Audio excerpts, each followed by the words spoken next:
ધોરણ 12 કોમર્સ વિષય એકાઉન્ટ પ્રકરણ 5 વિષયની ગુણોત્તર આપણે દાખલા નંબર 7 અને 8 ગઈકાલે જોઈ ગયા હતા. આજે જોઈએ દાખલા નંબર 15. એમાં આપણને કીધું છે સ્ટોક ઉથલો, સ્ટોક ચલન દર કે સ્ટોક ગુણોત્તર. બરોબર. તો આમાં જે શબ્દ વાપર્યો હોય એ આપણે લખવાનો. તો આમાં શું કીધું છે આપણને કે સ્ટોકનો ઉથલો શોધો. તો સ્ટોક ઉથલાનું સૂત્ર છે અહીંયા આગળ જગ્યાના અભાવે પહેલું સ્ટેપ મેં તમને કીધું હતું કે સૂત્ર અહીંયા વચ્ચે લખું છું અને પછીના બે સ્ટેપો સાઈડ પર લખીશ. તો સ્ટોક ઉથલાનું સૂત્ર છે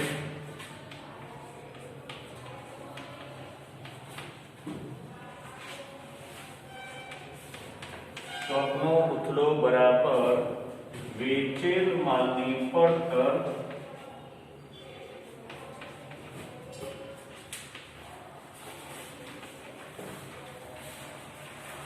ભાગ્યા સરેરાશ સ્ટોક. બરોબર. બે વસ્તુ છે. તો પહેલા મેં તમને કીધું હતું કે પહેલું સ્ટેપ આપણું સૂત્ર લખવાનું. બરોબર. એ સૂત્ર લખ્યું પછી થોડી જગ્યાએ જવા દેવાની, આપણે કમસે કમ 5 થી 6 લીટીની જે આટલી વસ્તુ અહીંયા લખાઈ છે એની ગણતરી થઈ શકે એટલા માટે. હવે આપણું બીજું સ્ટેપ. તો બીજા સ્ટેપમાં આપણે કીધું છે વેચેલ માલની પડતર. તો તમારે જોવાનું કે વેચેલ માલની પડતર આની અંદર આપી છે ખરી? તો વેચેલ માલની પડતર સીધી આપી છે નહીં. બરોબર. તો એ આપણે શોધવું પડશે. તો વેચેલ માલની પડતર શોધવાની 3 રીતો છે. બરોબર. હવે 3 રીતમાંથી તો પહેલી રીતમાં છે કે શરૂનો સ્ટોક વત્તા ખરીદીના ખર્ચા માઈનસ આખર સ્ટોક. તો એમાંની કોઈ વિગત આપી છે ખરી આની અંદર? તો ખરીદી આપી છે આપણને? નથી આપી. દાખલા 15 ખરીદી આપી છે. તો ખરીદીના ખર્ચા આપ્યા છે? નથી આપ્યા. આખર સ્ટોક આપ્યો છે? એ આપ્યો છે. બરોબર. પણ ખરીદીના ખર્ચા આપ્યા છે નહીં. તો એ રીત કામ લાગુ પડશે નહીં. બરોબર. પછી વેચાણ અને કાચો નફો. તો કાચો નફો ડાયરેક્ટ આપેલો છે ખરવાની અંદર? નથી આપ્યો. ત્રીજી રીત તો કાચા નફાનો દર. એ આપણી ત્રીજી રીત છે. તો કાચા નફાનો દર આપણને આપેલો છે. તો એ યાદ રાખજો, કાચા નફાનો દર શેની ઉપર? તો કે વેચાણ ઉપર. તો વેચાણ આપેલું છે આપણને? આપેલું છે. બરોબર. તો ત્રીજી રીત અહીંયા લાગુ પડશે. તો કે વેચાણમાંથી કાચો નફો બાદ કરીશું એટલે મળશે આપણને વેચેલ માલની પડતર. એ બીજું સ્ટેપ હું અહીંયા લખી નાખું, જગ્યા નથી છતાં પણ. બરોબર. જોજો, વેચેલ માલની પડતર બરાબર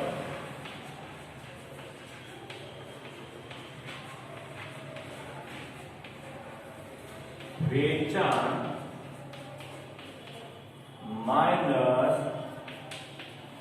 કાચો નફો. તો વેચાણ કેટલું આપ્યું છે આપણને? 30 લાખ. તો અહીંયા વેચાણ લખીશું 30 લાખ. બરોબર. યાદ રાખજો ખાસ, કાચો નફો શેની ઉપર? વેચાણ. તો વેચાણના કાચા નફાનો દર 30% કીધો છે. તો વેચાણના 30% કરો. કેટલા? 9 લાખ. તો અહીંયા લખજો આ 9 લાખ જે કાચો નફો આવ્યો છે તો એ આપણે કૌંસમાં લખી નાખવાનું વેચાણ પર કાચા નફાનો દર 30%. એટલે કૌંસમાં લખેલું તમને ખ્યાલ આવે કે આ 9 લાખ શેની ઉપર આવ્યા છે તે. બરોબર. તો અહીંયા આગળ બાદબાકી કેટલા આવ્યા? ખ્યાલ આવે વિદ્યાર્થીઓ? બરોબર. એટલે ખાસ તમારે યાદ રાખવાનું છે કે વેચેલ માલની પડતર અલગ અલગ રીતે શોધી શકાય છે. એમાંથી કઈ વિગત અહીંયા આપણને આપી છે એને આધારે આપણે વેચેલ માલની પડતર શોધીશું. વેચેલ માલની પડતર અને કેટલાક વખત વેચાણ પડતર પણ કહેશે. યાદ રાખી દેજો. અહીંયા આગળ શબ્દોમાં ખાસ ધ્યાન રાખજો. વેચાણ પડતર કે તો પણ એક અને વેચેલ માલની પડતર કે તો પણ એક. બરોબર? હવે બીજું સ્ટેપ આપણે નીચે કીધું સરેરાશ સ્ટોક. તો હવે સરેરાશ સ્ટોક શોધીશું. તો સરેરાશ સ્ટોકનું સૂત્ર એ અહીંયા જોઉં છું. 3 નંબરનું સ્ટેપ અહીંયા આગળ જોજો વિદ્યાર્થીઓ. આ 1 નંબર,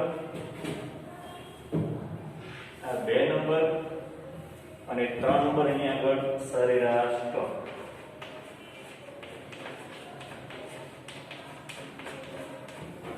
સરેરાશ સ્ટોકનું સૂત્ર છે આપણું સરેરાશ એટલે તમને ખબર છે કે કોઈ પણ વિગતનો સરવાળો કરીએ અને જેટલી વિગત હોય એ વિગતની સંખ્યા વડે ભાગીએ એટલે મળે આપણને સરેરાશ. બરોબર? તો અહીંયા આગળ સ્ટોક કીધો છે. તો કયો સ્ટોક? તો કે સ્ટોક 3 પ્રકારનો. એક શરૂઆતનો સ્ટોક હોય, બીજો આખરનો સ્ટોક હોય અને વચ્ચેનો ભાગ અર્ધ તૈયાર સ્ટોક. તો એમાંથી કયા કયા સ્ટોક આપેલા છે આપણને અહીં અંદર? શરૂનો સ્ટોક અને આખર સ્ટોક આપેલો છે.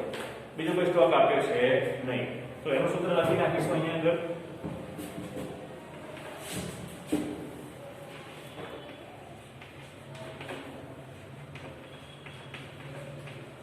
શરૂનો સ્ટોક વત્તા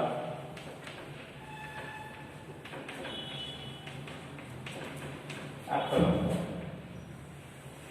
ભાગ્યા 2. શરૂનો સ્ટોક કેટલો છે? 3,50,000 અને આખરનો છે 2,50,000. બરોબર? 3,50,000 વત્તા 2,50,000 ભાગ્યા 2. 3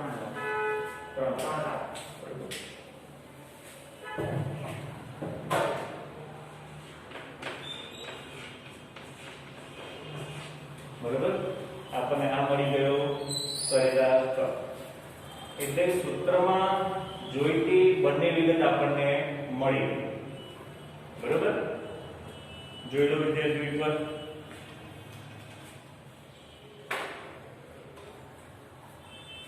હવે આ બંને વિગતો આપણા મુખ્ય સૂત્રમાં મૂકવાની.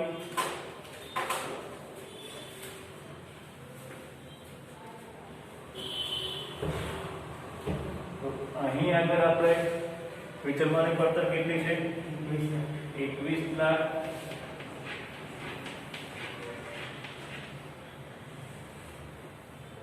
સરેરાશ સ્ટોક કેટલો આવ્યો? 3 લાખ. બરોબર? બેની ગણતરી કરો. કેટલી? 7.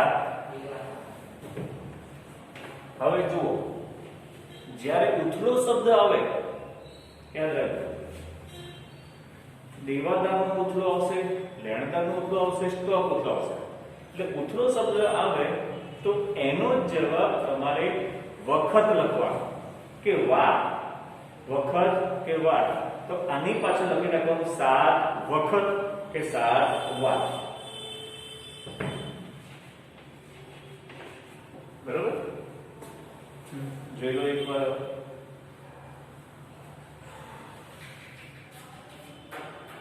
બીજો દાખલો થઈ જશે નહીં?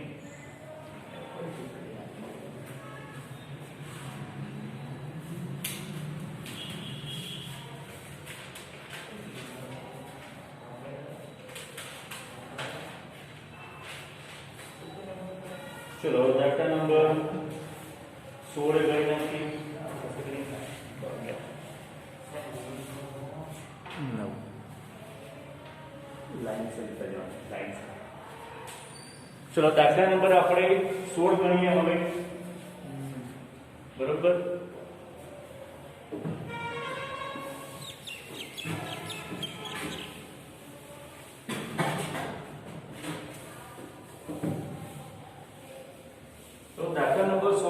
કીધું છે આપણને? તો એમાં આપણે સ્ટોકનો ઉતાર શોધવાનું કીધું છે, બરોબર? તો સ્ટોકનો ઉતાર સૂત્ર લખી નાખ્યો આપણે કે સ્ટોક ચલન દર બંને વસ્તુ એક બરાબર.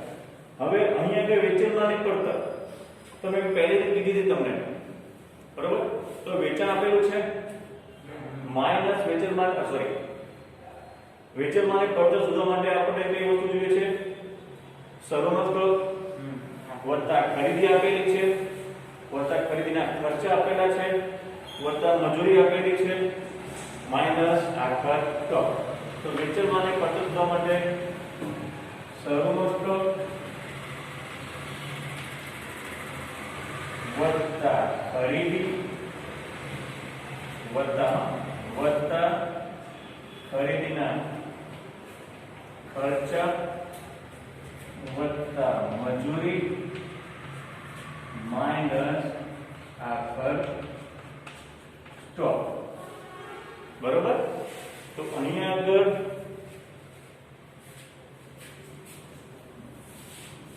એક એક વસ્તુ સૌનો તો કેટલો છે?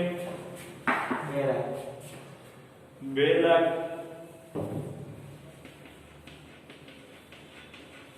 ખરીદી 22 લાખ.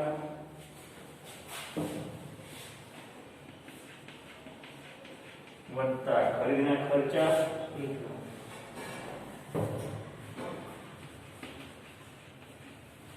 મજૂરી 2,50,000 માઈનસ આટલાનો ટોટલ કરી કાઢો.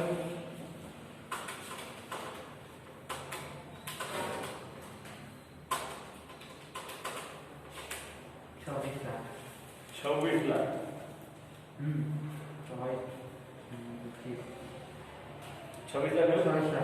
ટોટલ નહીં, આનો ટોટલ. હા, એમાં આ 20 24 આખા સ્ટોકની કરો. 50 નહીં, આ તો કહું છું આનો ટોટલ. હા, બરાબર.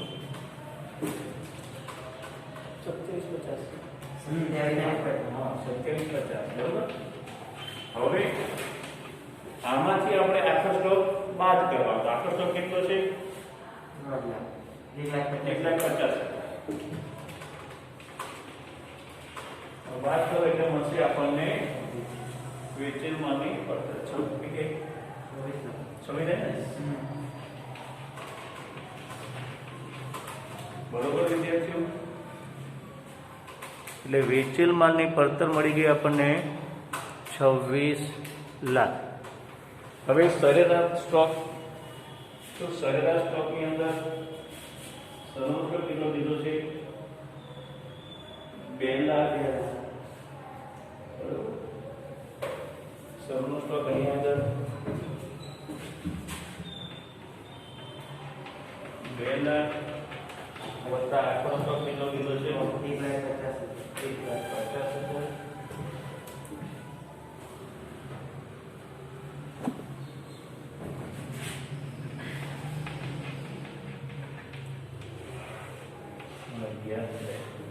બરોબર? હવે બંનેના સરવાળા કરીને એને 2 વડે ભાગીશું. 1,75. બરોબર.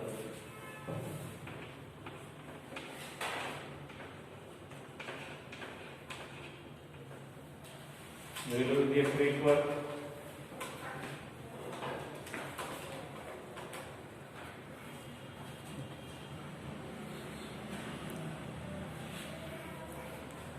એટલે આપણને વેચાણ માલની પડતર મળી ગઈ.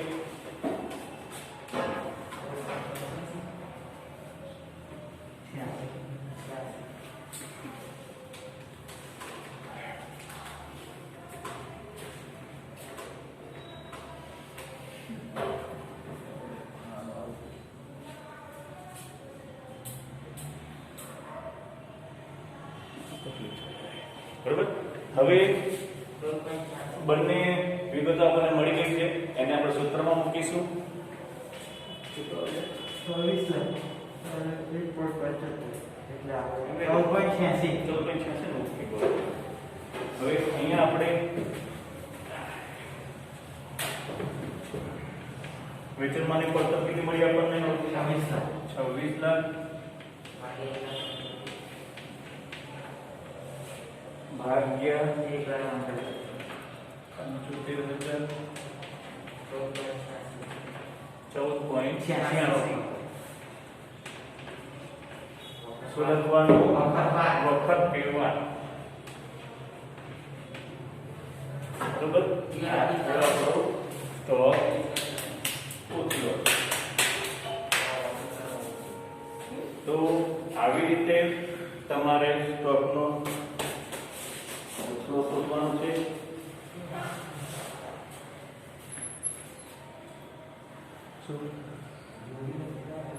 બસ જરા પતી ગયો ટાઈમ. બરોબર. તો વિદ્યાર્થીઓ આજે આપણે આટલું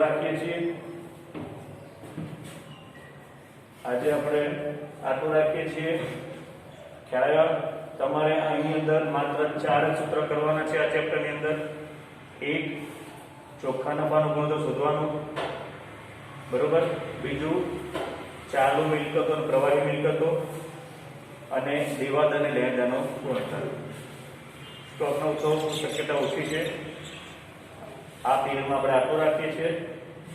આવતા પીરિયડની અંદર આપણે દાખલા નંબર 17 કરીશું. આ હતો દાખલા નંબર 16.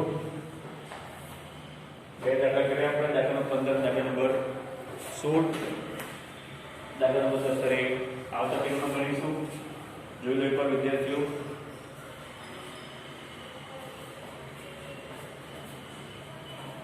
રવા દેવાનું છોકરાઓ માટે, રવા દેવાનું. જોઈ લે છોકરાઓ. 1 મિનિટ. આમને